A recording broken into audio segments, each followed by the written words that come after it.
உருளைக்கிழங்கு பச்சை மொச்சை சப்ஜி ரெடி ஆயிடுச்சு பாருங்க எப்படி இருக்குன்னு. சூப்பரா ரெடி ஆயிடுச்சு. நம்ம வெல்கம் டு ஸ்ரீலக்ஷ்மி சேனல்.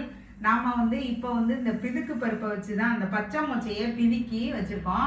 அந்த பிதுக்கு பருப்புன்னு சொல்லுவாங்க. நம்ம ஏற்கனவே இதுல ஒரு சாம்பார் வச்சிருக்கோம். இப்போ இதை வச்சு சப்பாத்திக்கு ஒரு சப்ஜி பண்ண போறோம். உதய உருளைக்கிழங்கையும் போட்டு வாங்க எப்படி செய்யலாம்னு பார்க்கலாம் வாங்க. இதுக்கு தேவையான இன்க்ரீடியன்ஸ் எல்லாம் எடுத்து வச்சுருக்கேன். இதை ஒரு 300 கிராம் பச்சை மொச்சை அதை பிதுக்கி வச்சுருக்கேன். நீங்கள் பிதுக்காமலை கூட இதை செய்யலாம், நல்லா தான் இருக்கும். ஃப்ரெஷ்ஷாக இருந்துச்சுன்னா டைரெக்டாக அப்படியே நீங்கள் செஞ்சுக்கலாம். ஒரு பெரிய வெங்காயம் 1 கட் பண்ணி வச்சுருக்கு, 2-3 பச்சை மிளகா கட் பண்ணியிருக்கு, ஒரு தக்காளி கட் பண்ணி வச்சுருக்கேன், உருளைக்கிழங்கு 2 இப்போ வேக வைக்க எடுத்து வச்சுருக்கேன். இதை எடுத்து வச்சுக்கணும். அதுக்கப்புறமா சப்ஜி பண்ணணும். 2-3 விசில் விட்டு வேக வச்சு இந்த உருளைக்கிழங்கை நம்ம இப்போ எடுத்துக்கலாம். இப்போ இந்த சப்பாத்திக்கு மாவு எடுத்து வச்சுருக்கோம். ஒரு ஆளாக்கு மாவு எடுத்துருக்கு.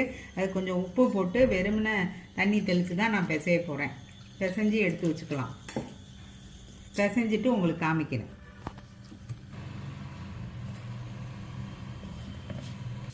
மாவு பிசைஞ்சாச்சு. இப்போ இது ஊற வச்சுருவோம். இப்போ இந்த பச்சை மொச்சையை கொஞ்சமாக தண்ணி ஊற்றி திக்காக கொஞ்சம் வேக வச்சுக்கலாம். ஏன்னா அந்த தண்ணியெல்லாம் தூக்கி ஊற்றக்கூடாது. அதனால் நல்லா இதை கொஞ்சமாக தண்ணி ஊற்றி இந்த பச்சை மொச்சையை பிதுக்கு பருப்பை நம்ம வேக வச்சுக்கிறோம். இப்போ பாருங்கள், பச்சை மொச்சை நல்லா வெந்துருச்சு பாருங்கள். இவ்வளோ வெந்தால் போதும். நம்ம உருளைக்கிழங்குல போட போகிறோம். அதில் கொஞ்சம் நேரம் கரையும். அதனால் இதை இவ்வளோ வேக வச்சா போதும். வெந்துருச்சு. இப்போ இந்த சப்ஜியை தாளிக்க போகிறோம். அதுக்கு 2-3 ஸ்பூன் எண்ணெய் ஊற்றிக்கிறோம். உங்களுக்கு எண்ணெய் எவ்வளோ தேவையோ போட்டுக்கலாம். நாங்கள் கம்மியாக ஊற்றிருக்கேன். 2 ஸ்பூன் எண்ணெய் ஊற்றிருக்கேன். எண்ணெய் காயட்டும். இப்போ கடுகு உளுந்தம் பருப்பு போட்டுக்கிறேன். இப்போ பச்சை மிளகா போட்டுக்கிறேன். பெரிய வெங்காயம் போட்டுக்கிறேன்.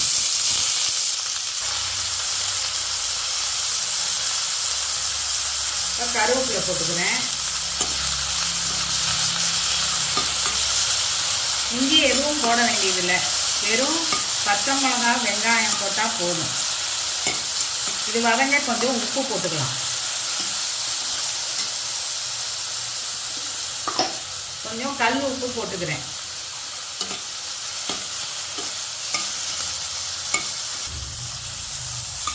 இந்த வெங்காயம் வதங்க ஆரம்பிச்சிருச்சு.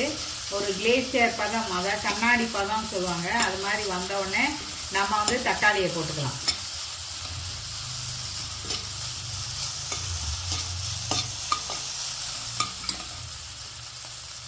வெங்காயம் நல்லா வதங்கிடுச்சு. இப்போ தக்காளியை சேர்த்துக்கிறோம். தக்காளி நல்லா வதங்கணும். இப்போ நான் 1/2 ஸ்பூன் சாம்பார் பொடி போட்டுக்கிறேன். உங்களுக்கு தேவைன்னா நீங்களும் சேர்த்துக்கோங்க.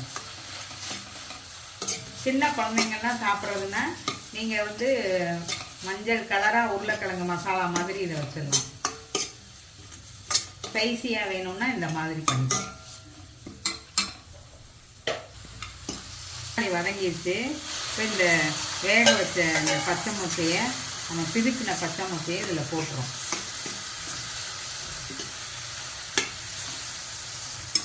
இன்னும் கொஞ்சம் வேணும்னா தண்ணி சேர்த்துக்கணும்.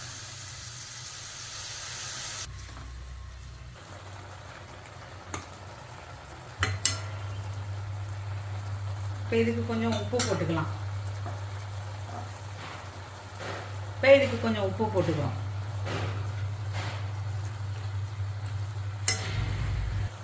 நம்ம இப்போ இந்த வேக வச்ச உருளைக்கிழங்கை கட் பண்ணி வச்சுருக்கு, இதை சேர்த்துக்கிறோம். இது நல்லா உருளைக்கிழங்கு நல்லா ஸ்மாஷ் பண்ணி நல்லா சேர்ந்து வரணும். அதுக்கு இன்னும் கொஞ்சம் தண்ணி சேர்த்துக்கலாம்.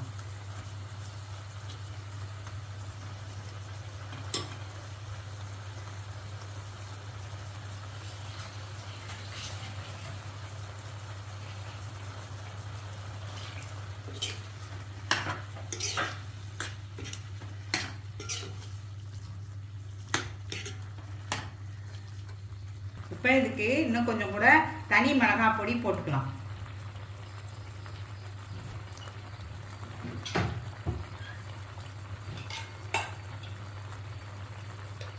இந்த காஷ்மீரி சில்லி பவுடர் போட்டிருக்கேன்.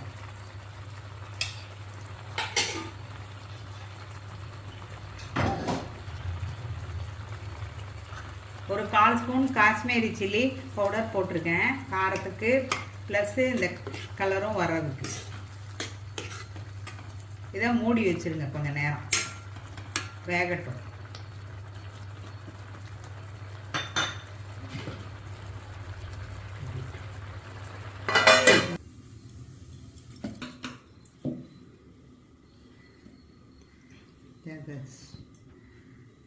சப்பாத்தி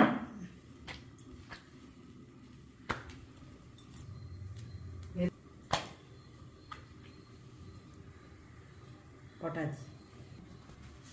இப்போ சப்பாத்தியை திருப்பிடும்.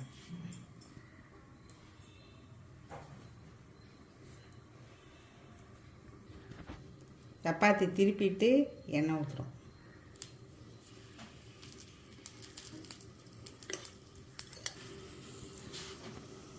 இப்போ இந்த பக்கம் கொஞ்சம் எண்ணெய் ஊற்றணும். அதுதான்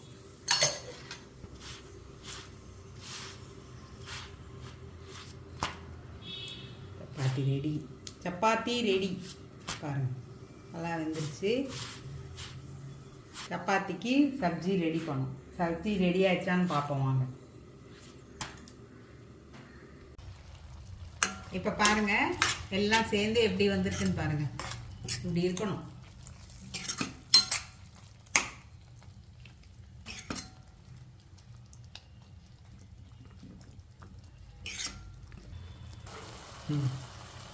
பாருங்கள்,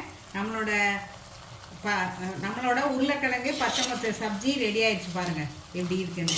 சூப்பராக ரெடி ஆயிடுச்சு. நம்ம கொத்தமல்லி தலையை தூவி இறக்க வேண்டியதான். ஸ்டவ்வை ஆஃப் பண்ணிட வேண்டியதான்.